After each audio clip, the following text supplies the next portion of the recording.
Nedia Astudillo, es teóloga venezolana, socióloga de formación y pastora presbiteriana. Coordina el programa de certificación en español de Justicia Climática y Fe del Seminario Luterano del Pacífico en California. Nedi obtuvo su doctorado en ministerio y desde entonces ha impartido cursos de ecoteología en seminarios de México, Guatemala, Perú, Bolivia y en los Estados Unidos. En 1998, junto a su esposo Nedi, cofundó el Centro de Aprendizaje Angelic Organics, una organización sin fines de lucro basada en una granja orgánica comunitaria donde las personas se conectan con la agricultura sostenible, alimentos sanos y el cuidado de la tierra. Nedi es parte del grupo coordinador de la Red Fe por la Justicia Climática de América Latina y el Caribe. A continuación, escucharemos su conferencia La misión ecológica de la Iglesia. Muy bienvenida. Bueno, muchas gracias Lorena y a la fraternidad por invitarme, al hermano Carlos, excelente. Siento que lo que acabas de presentar está muy conectado con mi presentación y me encantaría luego escuchar reacciones también. Me invitaron a hablar de la misión ecológica de la Iglesia y en cierta forma creo que estaremos apuntando el tema de cómo el cristianismo colonial nos ha afectado y hoy en día necesitamos reformar para poder hacer parte de la respuesta a la crisis ambiental y climática que nos afecta a todos como miembros de este hermoso planeta. Bueno. Comienzo entonces. Cuando pensamos en la misión ecológica de la Iglesia como una nueva eclesiología o como nueva misionología, fácilmente pudiéramos asumir que la Iglesia, el pueblo de Dios, o el rol del teólogo o el líder religioso y de la persona de fe nunca antes se habían dedicado a desarrollar una sensibilidad ecológica como parte de la fe o que estas sensibilidades no hubieran tenido espacio y expresión en la vida del pueblo de Dios o en los templos mismos. Y en cierta forma esto es correcto cuando hablamos de los últimos 500 años de la historia de la Iglesia, principalmente la Iglesia Católica, la Iglesia Protestante y algunas de las iglesias que de allí emanaron después. Pero no así fue antes, ni en las versiones más místicas del cristianismo. Am, la ecología como el estudio de nuestra casa, eco en griego, oikos, casa, logía, el estudio, sí fue parte del rol del teólogo durante los primeros 1500 años de la historia de la Iglesia, para encontrar sabiduría del cómo vivir y organizar nuestras estructuras sociales, y asimismo la encontramos presente a todo lo largo de la Escritura. El problema comenzó durante el auge de la nueva ciencia. La ciencia, o desde ahí quisiera apuntar, la ciencia demostró que estábamos equivocados en nuestra enseñanza hasta entonces, y una de ellas había sido de que éramos el centro del universo, que todo giraba alrededor de la Tierra, alrededor del ser humano y principalmente del hombre, varón, y con esa visión habíamos construido nuestras estructuras sociales, la familia, la iglesia, el gobierno. La ciencia con sus descubrimientos mostró que estábamos equivocados y la iglesia, o principalmente la jerarquía, en vez de adaptarse a los nuevos descubrimientos, tiró por borda el estudio de la naturaleza como parte de la fe y se dedicó al estudio de la palabra escrita, para encontrar la salvación, la sabiduría de Dios allí y su guía, pero ahora sin la ayuda del resto de la naturaleza. Y por lo tanto, negamos nuestra relación con el resto de la naturaleza. O fue fácil que a partir de allí comenzáramos a negar esta relación como si realmente biológicamente esto pueda ser posible. Y desde entonces la fe y la espiritualidad se concentró a lo que es vivido a lo interno del templo. Con el tiempo olvidamos o no supimos y por ello hasta demonizamos o categorizamos de pagano, idólatra, mundano, secular, herético, o la palabra se mencionó anteriormente, supersticioso, toda experiencia de fe en y con la naturaleza. Nuestra sensibilidad ecológica y nuestra fe en un Dios creador quedó entonces sin espacio de expresión, experimentación, estudio o guía desde la vida de la iglesia, desde la fe. Mientras la Escritura siempre nos ha invitado a conocer la sabiduría de Dios en las criaturas de la tierra y la gloria de Dios también en el cielo, la preocupación por la depravación humana y el pecado, desde los tiempos de la Reforma, llevó a algunos reformadores a concluir que aun cuando la creación manifiesta la gloria de Dios y haya sido el resultado de la palabra de Dios, pensemos en Génesis 1, y Dios dijo, ¿verdad? Y fue creado. Debido al pecado, necesitamos las escrituras para ver con claridad a la naturaleza. Luego voy a poner en el chat un documento donde pueden encontrar muchos pasajes ecológicos o con esa visión en la escritura. La preocupación entonces por el pecado, la naturaleza caída, tomó primacía sobre el tema de la bondad, de la creación y la sabiduría con la cual Dios creó la tierra, la cual encontramos en Génesis 1, en Proverbios 8. La palabra de Dios escrita tomó entonces el primer puesto, obviamente mediada, como fue mencionado anteriormente, también por la interpretación del líder religioso. La historia de Jesús según los evangelios, y ya no también la experiencia del Dios en la creación o del Jesús presente en la creación, que podemos ver y escuchar en Colosenses, en Efesios o en el prólogo del Evangelio de San Juan, se convirtió más bien entonces en la guía, la manera y el único camino de salvación. Ahí empezamos, ¿verdad? La sola gracia, la sola escritura, de nuevo en forma mediada también por el líder religioso. Y por ello, en tiempos de crisis climática y la pérdida de la biodiversidad, como iglesia y como líderes de fe, nos encontramos necesitadas de releer la escritura, por un lado, ¿verdad? De encontrar pistas en nuestras tradiciones y de revisar la historia de la iglesia.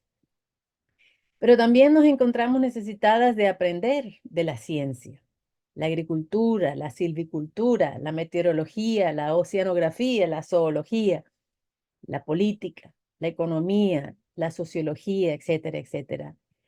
Es como que si estamos en cierta forma volviendo a casa, o para muchos, por primera vez, llegando a casa. Para la mayoría, sin duda, esta experiencia de unir fe y ecología es nueva. Y desde allí podemos hablar de nuevas eclesiologías y nuevas misionologías que están desarrollándose hoy a partir de esta reunión del tema de la fe y la ecología y este reconectarnos con la tierra. Y lo que está sucediendo, obviamente, al acercarnos es que estamos encontrando una casa amenazada por el cambio climático, producto de la actividad humana desde la revolución industrial, una amenaza que está poniendo en peligro a la vida de las poblaciones más vulnerables, las comunidades indígenas, las mujeres, las comunidades negras y empobrecidas, por 500 años de colonización y explotación de sus recursos naturales. Una amenaza con ramificaciones en la migración, en la cultura, en la economía de los pueblos, obviamente en la política, la salud humana, la salud de la tierra. Todos los aspectos de nuestra vida están siendo hoy en día amenazados. Y estamos volviendo a una casa donde en los últimos 50 años han desaparecido en América Latina nada más 94% de las poblaciones de animales y plantas y 3.000 millones de aves en Norteamérica. Según los científicos que vienen estudiando las poblaciones de animales y plantas, nos dicen que nuestro planeta está experimentando un ritmo de extinción de entre 100 y 1000% por encima de lo normal. La desaparición de especies siempre ha sido parte de la vida del planeta, ¿verdad? Eso sí, pero no al ritmo el cual estamos viviendo hoy. Y como seres humanos nunca hemos vivido con el aumento de las temperaturas con las que nos amenaza el cambio climático. Esta hermosa atmósfera aquí representada por esta capa azul alrededor de la Tierra es la que ha hecho posible el desarrollo de nuestras culturas, nuestras sociedades, prácticas alimenticias, espiritualidades. Ha sido un planeta sano, con un clima confiable, el que ha hecho posible conocer las bondades de Dios, su providencia y su gloria. Esta atmósfera es la que ha hecho posible nuestra vida como especie humana y es donde hemos desarrollado nuestra fe en un Dios creador. Y hoy se hace claro ver que nuestra fe, también nuestra salud mental y física, la vida de nuestras familias, nuestras costumbres y ritos, culturas, dependen que cuidemos este hermoso planeta.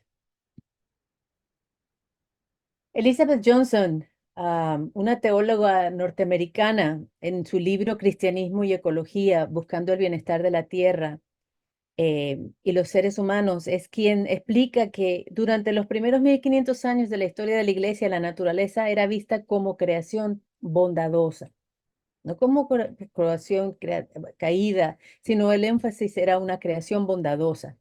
Y menciona que la Iglesia se regía por una mística trinitaria, Dios, ser humano, naturaleza, que aun cuando no era perfecta, por existir aún dentro de un mundo dualista, patriarcal, jerárquico, esta mística trinitaria nos permitía ver la naturaleza como un ser vivo, con derechos y también como un lugar teológico, donde también podíamos conocer a Dios, que no es lo mismo decir que la naturaleza es Dios, y nosotros obviamente somos parte de la naturaleza.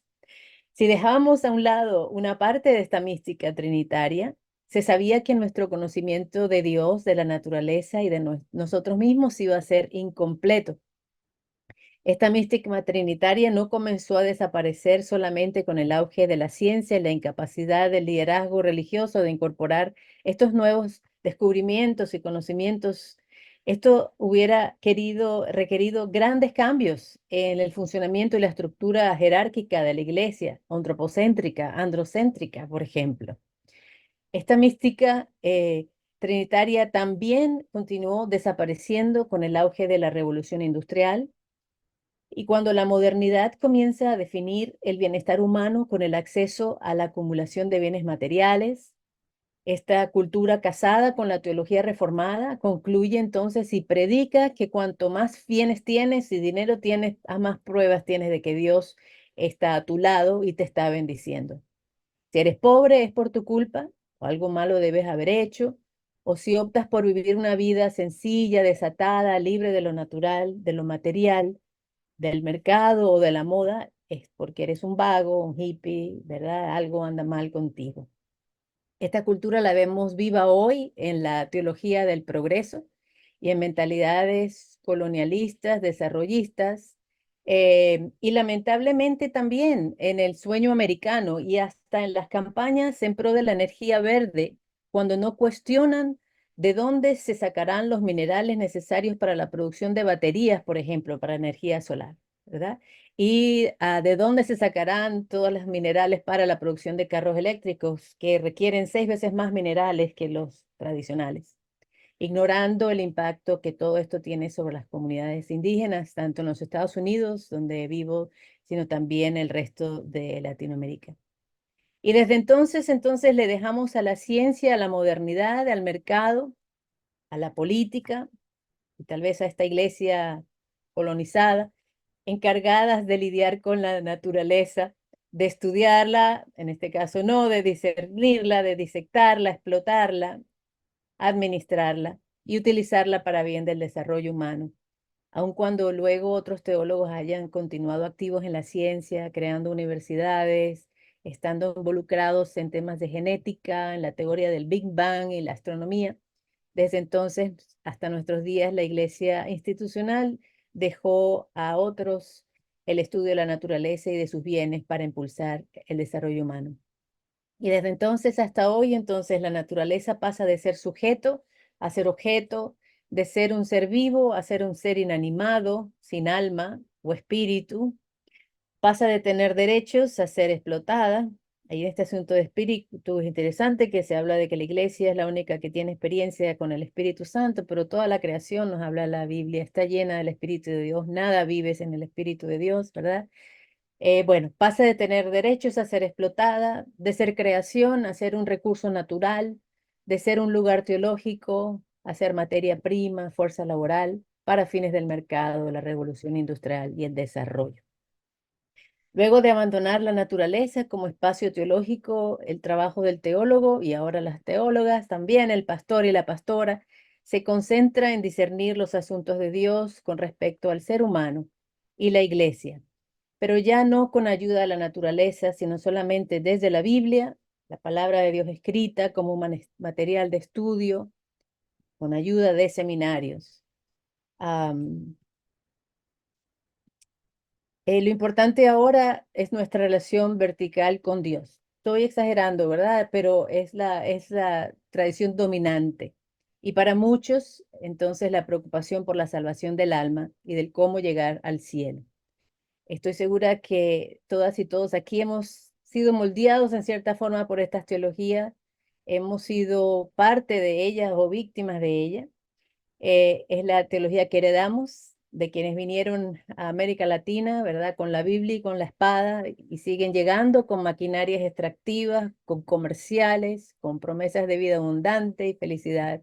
Mientras tanto, la tierra no puede dar más.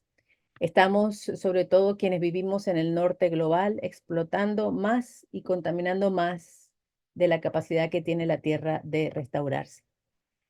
Es hora, obviamente, de bajar la mirada y abrir nuestros ojos.